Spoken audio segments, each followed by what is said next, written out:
August 1 current affair చూద్దాం. దానిలో ఫస్ట్‌ది తప్పిపోయిన బాలికల కోసం ఆపరేషన్ ట్రేస్ ఆంధ్రప్రదేశ్‌లో నిర్వహించారన్నమాట. రాష్ట్రంలో తప్పిపోయిన బాలికలను గుర్తించి వారి కుటుంబాలకు అప్పగించేందుకు పోలీస్ శాఖ ఆపరేషన్ ట్రేస్ కార్యక్రమాన్ని ప్రారంభించింది. ఈ కార్యక్రమం ఆగస్టు 1 నుండి 31 వరకు కొనసాగుతుంది. రాష్ట్ర డీజీపీ హరీష్ కుమార్ గుప్తా జూలై 31న డీజీపీ కార్యాలయంలో ఈ కార్యక్రమ పోస్టర్ను ఆవిష్కరించారు. అంతర్జాతీయ బాలల హక్కుల దినోత్సవం నవంబర్ 20. జాతీయ బాలికా దినోత్సవం నేషనల్ గర్ల్ చైల్డ్ డే జనవరి 24. నెక్స్ట్ రెండవ బిట్ చూద్దాం. విశాఖపట్నంలో Google one GW data centre నిర్మాణం. గూగుల్ అంటే ఆల్ఫాబెట్ సంస్థ అనుబంధ సంస్థ ఆంధ్రప్రదేశ్లోని విశాఖపట్నంలో 1 గిగావాట్ సామర్థ్యం గల డేటా సెంటర్ను నిర్మించనున్నట్లు ప్రకటించింది. నెక్స్ట్ థర్డ్ బిట్ చూద్దాం. ఎమ్మెల్యేల అనర్హతపై 3 నెలల్లో నిర్ణయం కేంద్ర ప్రభుత్వం అన్నమాట. అంటే తెలంగాణలో పార్టీ ఫిరాయించిన ఎమ్మెల్యేలపై 3 నెలల్లో స్పీకర్ నిర్ణయం తీసుకోవాలని సుప్రీంకోర్టు ఆదేశించింది. నెక్స్ట్ 4వ బిట్ చూద్దాం. లోకాయుక్త వార్షిక నివేదిక సమర్పణ. అంటే లోకాయుక్త 2024 సంవత్సరపు వార్షిక నివేదికను గవర్నర్ జిష్ణుదేవ్ వర్మకు సమర్పించారు. Next 5th bit. నేవీ అమ్ముల పొదిలోకి అత్యాధునిక యుద్ధనౌక హిమగిరి. అంటే భారత నౌకా దళం కోసం అత్యాధునిక గైడెడ్ మిజైల్ ఫ్రిగేట్ హిమగిరి అందుబాటులోకి వచ్చింది. ప్రభుత్వ రంగ సంస్థ garden reach ship builders and engineers GRSC ఈ నౌకను రూపొందించింది. ప్రాజెక్ట్ 17Aలో భాగంగా జిఆర్ఎస్సి 3 ఆధునిక ఫ్రిగేట్లను నిర్మిస్తోంది. హిమగిరి ఆ వరుసలో తొలి నౌక. Next 6th bit. వ్యర్థాల బెడదకు ఐఐటి మద్రాస్ పరిష్కారం. దేశంలో పంట వ్యర్థాలు తగులుబెట్టడం వల్ల ఏర్పడుతున్న వాయు కాలుష్యానికి ఐఐటి మద్రాస్ పరిశోధకులు పరిష్కారాన్ని కనుగొన్నారు. పంట వ్యర్థాలు చిత్తు కాగితాలపై గానోడెర్మా ల్యూసిడియం ప్లూరోటస్ ఆస్ట్రియాటస్ అనే శిలీంధ్రాలను పెంచి జీవాధారిత పదార్థాల తయారీకి విజయవంతమైన విధానాన్ని రూపొందించారు అన్నమాట. ప్రపంచ పర్యావరణ దినోత్సవం జూన్ 5. Next 7th bit. 4 ఏళ్లలో 78,000 హెక్టార్లకు పైగా అటవీ భూమిని మళ్లించామని కేంద్ర ప్రభుత్వం తెలిపింది. గత 4 ఏళ్లలో దేశవ్యాప్తంగా వివిధ ప్రాజెక్టుల కోసం 78,135.84 హెక్టార్ల అటవీ భూమిని మళ్లించినట్లు కేంద్ర ప్రభుత్వం తెలిపింది. 2025 ప్రథమార్థంలోనే 12,324.32 హెక్టార్ల అటవీ భూమిని మళ్లించడానికి ప్రభుత్వం ఒప్పందం తెలిపింది. ప్రపంచ అటవీ దినోత్సవం మార్చి 21. నెక్స్ట్ 8వ బిట్. రామ్సార్ 15వ సమావేశంలో భారతదేశం ప్రవేశపెట్టిన తీర్మానం ఆమోదం. అంటే the world joins India's mission life resolution on promoting sustainable lifestyles for the wise use of wetlands. Next adopted at Ramsar COP15 Zimbabwe. 172 countries, 6 international organisation partners joint hands. Next 9వ bit చూద్దాం.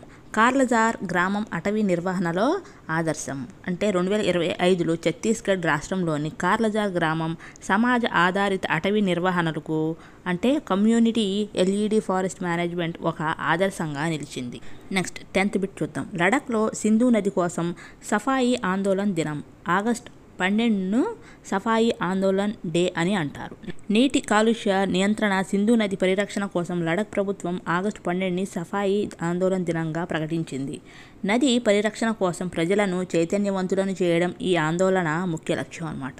ప్రపంచ నీటి దినోత్సవం మార్చి 22. Next 11th bit చూద్దాం. చీనాపై సావల్కోట్ జల విద్యుత్ project. Jammu కాశ్మీర్లోని చీనాబ్ నదిపై భారీ స్థాయి సావల్కోట్ జల విద్యుత్ ప్రాజెక్టును పునరుద్ధరించేందుకు కేంద్ర ప్రభుత్వం సిద్ధమైందనమాట. నెక్స్ట్ 12వ బిట్ చూద్దాం. బ్యాంకింగ్ చట్టాల సవరణ చట్టం 2025. ఆగస్టు 1, 2025 నుండి బ్యాంకింగ్ చట్టాల సవరణ చట్టం 2025 అమలులోకి వచ్చింది. ఈ చట్టం బ్యాంకుల పాలన, ఆడిట్, పారదర్శకత, డిపాజిటర్ల రక్షణ, సహకార బ్యాంకుల నియంత్రణలో కీలక సంస్కరణలను ప్రవేశపెట్టింది. నెక్స్ట్ 13వ బిట్ చూద్దాం. జాతీయ సహకార అభివృద్ధి సంస్థకు 2,000 కోట్ల గ్రాంట్ అన్నమాట. అంటే జాతీయ సహకార అభివృద్ధి సంస్థ NCDC కోసం కేంద్ర ప్రభుత్వం 2,000 కోట్ల గ్రాంట్ ఇన్ ఎయిడ్కు ఆమోదం తెలిపింది. నెక్స్ట్ 14వ బిట్ చూద్దాం. రష్యాలో బద్దలైన క్లూచెవ్స్కోయ్ అగ్నిపర్వతం. భూకంపం తర్వాత కంచట్కా ద్వీపకల్పంలోని క్లూచౌస్కోయ్ అగ్నిపర్వతం విస్ఫోటనం చెందింది. నెక్స్ట్ 15వ బిట్ చూద్దాం. ఆస్ట్రేలియా తొలి స్వదేశీ రాకెట్ ఏరిస్ ప్రయోగం విఫలమైందన్నమాట. జూలై 30, 2025న ఆస్ట్రేలియా మొదటి స్వదేశీ కక్షారక రాకెట్ ఏరిస్ ప్రయోగం జరిగింది. ఈ రాకెట్ను గిల్మోర్ స్పేస్ టెక్నాలజీస్ సంస్థ రూపొందించింది. ఉత్తర క్వీన్స్లాండ్లోని బోవెల్ ఆర్బిటల్ స్పేస్ పోర్ట్ నుండి ఈ ప్రయోగం నిర్వహించారు. ప్రయోగించిన 14 సెకండ్లకే రాకెట్ సమస్యలను ఎదుర్కొని కక్షలో ప్రవేశించడంలో విఫలమై కూలిపోయింది. నెక్స్ట్ 16వ బిట్ చూద్దాం. స్టార్లింక్ శాటిలైట్ ఇంటర్నెట్కు కేంద్రం అనుమతి. ప్రముఖ వ్యాపారవేత్త ఎలాన్ మస్క్కు చెందిన స్టార్లింక్ సంస్థ భారతదేశంలో శాటిలైట్ ఆధారిత ఇంటర్నెట్ సేవలు అందించేందుకు యునైటెడ్ లైసెన్స్ పొందింది. కేంద్ర టెలికాం మంత్రి జ్యోతిరాదిత్య సింధియా ఈ విషయాన్ని అధికారికంగా ప్రకటించింది. స్టార్లింక్తో పాటు Bharti group, Eutelsat, OneWeb, Jio, SES సంస్థలు కూడా శాటిలైట్ ఇంటర్నెట్ సేవలు అందించడానికి స్పెక్ట్రమ్ కేటాయింపు కోసం వేచి చూస్తున్నాయి. నెక్స్ట్ 17వ బిట్ చూద్దాం. భారత్పై అమెరికా 25% దిగుమతి సుంకం విధిస్తుంది. అమెరికా అధ్యక్షుడు 2025 ఆగస్టు 1 నుండి భారత దిగుమతులపై 25% సుంకం విధిస్తున్నట్లు ప్రకటించారు. ఈ నిర్ణయానికి కారణంగా భారతదేశం అధిక వాణిజ్య అడ్డంకులు, అలాగే రష్యాతో కొనసాగుతున్న ఇంధన రక్షణ సంబంధాలను పేర్కొన్నారు. ఇది ప్రతిపాదిత రష్యన్ శాంక్షన్స్ చట్టం 2025కు సంబంధించి రష్యాతో వాణిజ్య సంబంధాలపై అదనపు జరిమానా విధించే నిర్ణయంతో ముడిపడి ఉంది. నెక్స్ట్ 18వ బిట్ చూద్దాం. ట్రక్ డ్రైవర్ల కోసం అప్నాగర్ విశ్రాంతి సౌకర్యాల ప్రారంభం. ట్రక్ డ్రైవర్ల భద్రత, సౌకర్యాల మెరుగుదల లక్ష్యంగా కేంద్ర ప్రభుత్వం అప్నాగర్ అనే ప్రత్యేక కార్యక్రమాన్ని ప్రారంభించింది. పెట్రోలియం, సహజ వాయువు శాఖ ఆధ్వర్యంలో ఈ కార్యక్రమం నిర్వహిస్తున్నారు. జూలై 1, 2025 నాటికి దేశవ్యాప్తంగా జాతీయ రహదారుల వెంబడి ఉన్న పెట్రోల్ బంకుల అంటే రిటైల్ అవుట్లెట్స్ వద్ద 368 అప్నాగర్ సెంటర్లు ఏర్పాటు చేశారు. ప్రస్తుతం ఈ సెంటర్లలో మొత్తం 4611 పడకల సామర్థ్యం అందుబాటులో ఉంది. కేంద్ర పెట్రోలియం, సహజ వాయువు శాఖ మంత్రి 2025కు హర్దీప్ సింగ్ పూరి. నెక్స్ట్ 19వ బిట్ చూద్దాం. లిథువేనియా ప్రధాని రాజీనామా. పేరు ఇతవులూస్ పలస్కస్. వ్యాపార లావాదేవీలపై జరుగుతున్న దర్యాప్తుల నేపథ్యంలో గురువారం ఆయన రాజీనామా నిర్ణయాన్ని ప్రకటించారు. Next bit 20వది. యూకే తొలి మహిళా ఆస్ట్రానమర్ రాయల్గా ప్రొఫెసర్ మిషెల్ డొగర్టీ. ఈమె బ్రిటన్ ఆస్ట్రానమర్ రాయల్గా ప్రొఫెసర్ మిషెల్ డొగర్టీని నియమించింది. 350 ఏళ్ల చరిత్ర ఉన్న ఈ గౌరవ పదవిని పొందిన తొలి మహిళగా ఆమె చరిత్ర సృష్టించారు.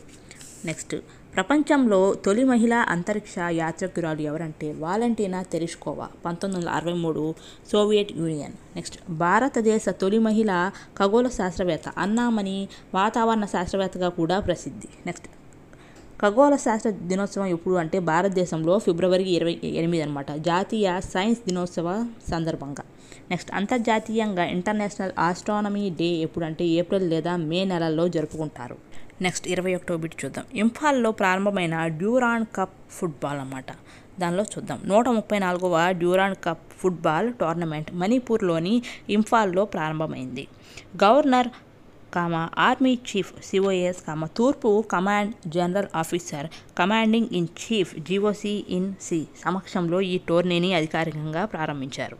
2 ఏళ్ల పాటు రాష్ట్రంలో చోటు చేసుకున్న అశాంతి అనంతరం ఈ ప్రముఖ టోర్నమెంట్ తిరిగి ఇంఫాల్లో జరుగుతుండడం చారిత్రక ఘట్టంగా పేర్కొన్నారు. నెక్స్ట్ 22వ బిట్ చూద్దాం. The man who became cinema Dilip Kumar పుస్తకాన్ని ఎవరు రచించారు అంటే అశోక్ చోప్రా. ఈయన ఒక ప్రముఖ రచయిత అశోక్ చోప్రా. ఈయన రచించిన పుస్తకం ఏంటంటే the man who became cinema Dilip Kumar అన్నమాట. ఈ పుస్తకం అనేది విడుదలైంది.